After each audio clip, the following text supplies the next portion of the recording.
5000 सालों से क्या आज भी मक्का मदीना में जिंदा है शूर्पणखा? आज की वीडियो में मक्का मदीना का वो रहस्य हम आपको बताएंगे जिसका संबंध हिंदू धर्म के साथ जुड़ा हुआ है, और सच्चाई जानकर आप भी दांतों तले उंगलियां चबाने लगेंगे।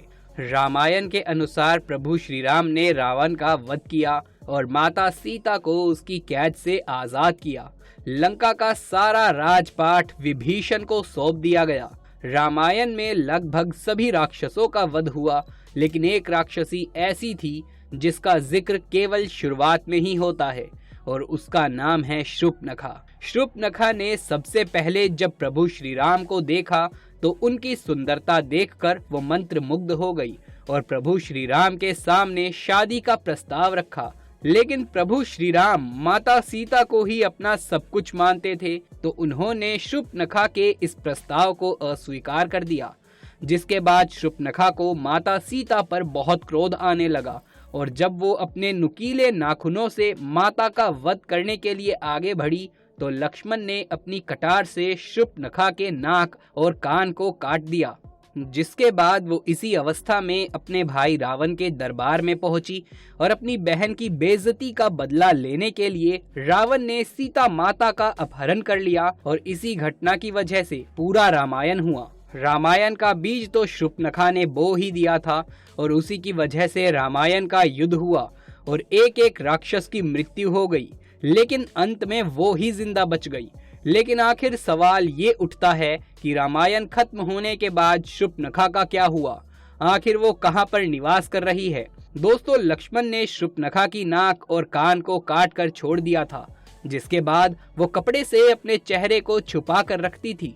रामायण में जब रावण का वध हुआ तो शूर्पणखा शुक्राचार्य जी के पास चली गई और जंगल में शुक्राचार्य जी के आश्रम में ही रहने लगी। आगे हम आपको इतिहास की एक ऐसी सच्चाई बताने वाले हैं जिसके बाद आपको पता चलेगा कि आखिर इस्लाम धर्म का जन्म कैसे हुआ। आखिर शूर्पणखा का कनेक्शन इस्लाम धर्म के साथ कैसे जुड़ा हुआ है। आखिर मुसलमानों की उत्पत्ति शूर्पणखा से कैसे हुई। राक्षसों का वंश खत्म ना हो, इसीलिए शुक्राचार्य जी ने शिव जी की खूब आराधना करी। शिव जी ने अपना एक स्वरूप शिवलिंग के रूप में शुक्राचार्य जी को दे दिया और कहा कि जिस दिन भी कोई हिंदू इस शिवलिंग के ऊपर गंगा जल छिड़क देगा, उस दिन दुनिया से सारे के सारे राक्षसों का अंत हो जाएगा।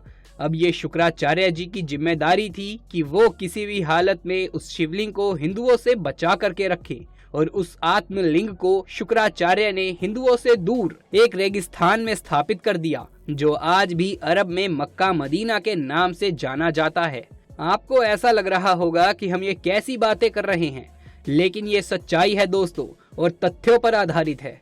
महान इतिहासकार पीएन ओक ने अपनी पुस्तक वैदिक विश्व राष्ट्र का इतिहास में मक्का में शिवलिंग होने की बात का स्पष्ट प्रमाण भी दिया है। आइए जानते हैं आखिर शूर्पणखा ने इस्लाम की उत्पत्ति कैसे करी। असल में इस्लाम एक मजहब है। मजहब का मतलब है अपने कबीलों के गिरोह को बढ़ाना। ये बात सब जानते हैं कि मोहम्मदी मूल रूप से अरब वासी है। अरब देशों में सिर्फ रेगिस्तान ही पाया जाता है, वहाँ जंगल नहीं है, पेड़ तो है ही नहीं। इसीलिए वहाँ मरने के बाद जलाने के लिए लकड़ी ना होने के कारण लोगों को जमीन में दफन करना शुरू किया, और वो सिलसिला इस्लाम धर्म में आज भी कायम है। शूर्पणखा जो उस समय चेहरा ढककर रखती थी, वो परंपरा उसके बच्चे आज भी निभा रहे हैं। आज भी मुस्लिम औरतें चेहरे को ढककर रखती हैं, जिसे वो बुरखे का नाम देती हैं। शूर्पणखा के वंशज आज मुसलमान कहलाते हैं दोस्तों, क्योंकि शुक्राचार्य ने इन्हें जीवन दान दिया था।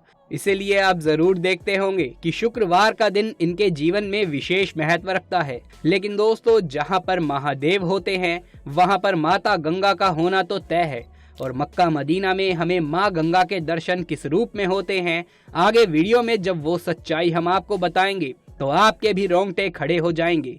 मक्का मदीना में शिवलिंग है या नहीं, ये जानने के लिए हमें सबसे पहले मक्का मदीना की कहानी को विस्तार से समझना होगा, जिसके बाद हम ये बात स्पष्ट रूप से समझ जाएंगे कि मक्का मदीना में सचमुच में मंकेश्वर महादेव मौजूद है।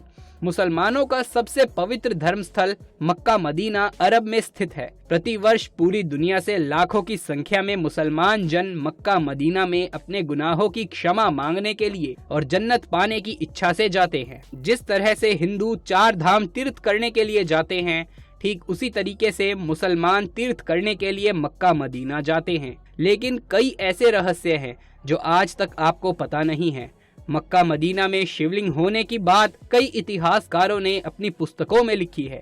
रोमन इतिहासकार जिनका नाम थोदस सलस है, उन्होंने अपनी पुस्तक में स्पष्ट रूप से वर्णन किया है कि मक्का मदीना में पहले मंकेश्वर यानी महादेव का मंदिर था। ये उस समय की बात है जब मुसलमान वहाँ इबादत नहीं करते थे। उस समय वहाँ मक्का मदीना भी नहीं बना था। ऐसे में वहाँ पर मंकेश्वर महादेव की पूजा की जाती थी।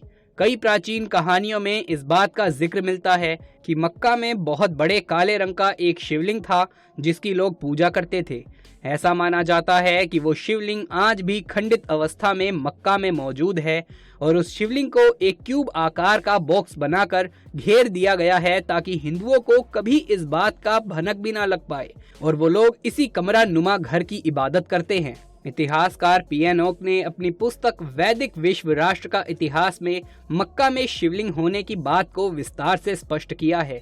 आइए जानते हैं मक्का मदीना में माँ गंगा किस रूप में विराजमान है, क्योंकि ये बात बिल्कुल सच है कि जहाँ महादेव का शिवलिंग होता है वहाँ पवित्र गंगा का स्थान भी जरूर होता है। मक्का मदीना में काबा के पास एक बहुत ही पवित्र झरना बहता है। कहते हैं इस पवित्र जल को ग्रहण करने से लोग धन्य धन्य हो जाते हैं और मुसलमान लोग इस पवित्र झरने को जमजम के पानी के नाम से पुकारते हैं। और वैज्ञानिकों ने ये दावा किया है कि ये पानी हमेशा शुद्ध रहता है। माँ गंगा के पानी की तरह ही ये पानी भी सभी लोगों को सूट करता है और इसके अंदर कितने भी रसायन डाल दिए जाएं, कितने भी अशुद्ध पदार्थ डाल दिए जाएं, इस पानी के ऊपर उनका कोई प्रभाव नहीं होता। इसलिए इस झरने के पानी को माँ गंगा के साथ जोड़कर देखा जाता है। हज करने के बाद मुस्लिम लोग इस पवित्र जमजम के पानी को अपनी बोतल में भरकर अपने साथ ही ले जाते हैं। ये समानता बिल्कुल वैसी है जैसे लोग गंगा के निकट गंगा जल को अपनी बोतल में भरकर ले जाते हैं। मक्का में हज के दौरान कई सारी रीतियां वैसे भी निभाई जाती हैं जैसे हिंदुओं में पूजा के समय निभाई जाती है।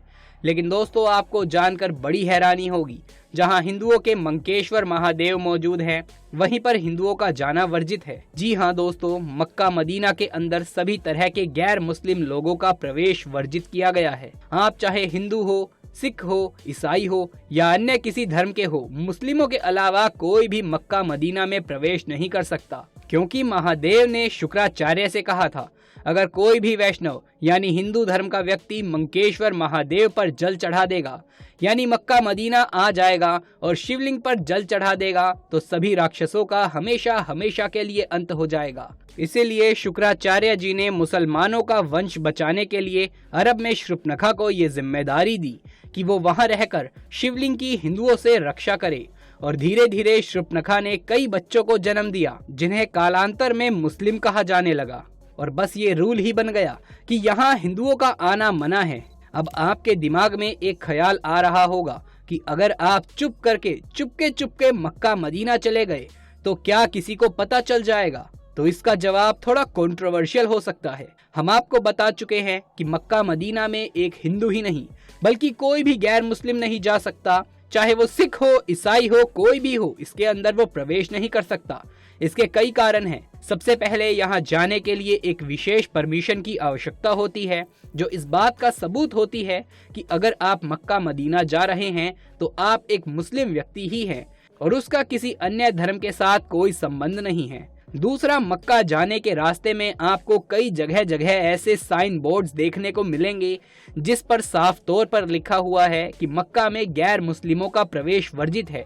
इसके अलावा सऊदी अरब एक मुस्लिम देश है और यहाँ के कानून बहुत ज्यादा सख्त हैं और अगर आप चुपचाप किसी तरीके से मक्का मदीना में घुसने की कोशिश करेंगे और यदि आप गैर मुस्लिम हो तो पता चलने पर आप पर कड़ी कार्रवाई हो सकती है और भारी जुर्माना लग सकता है।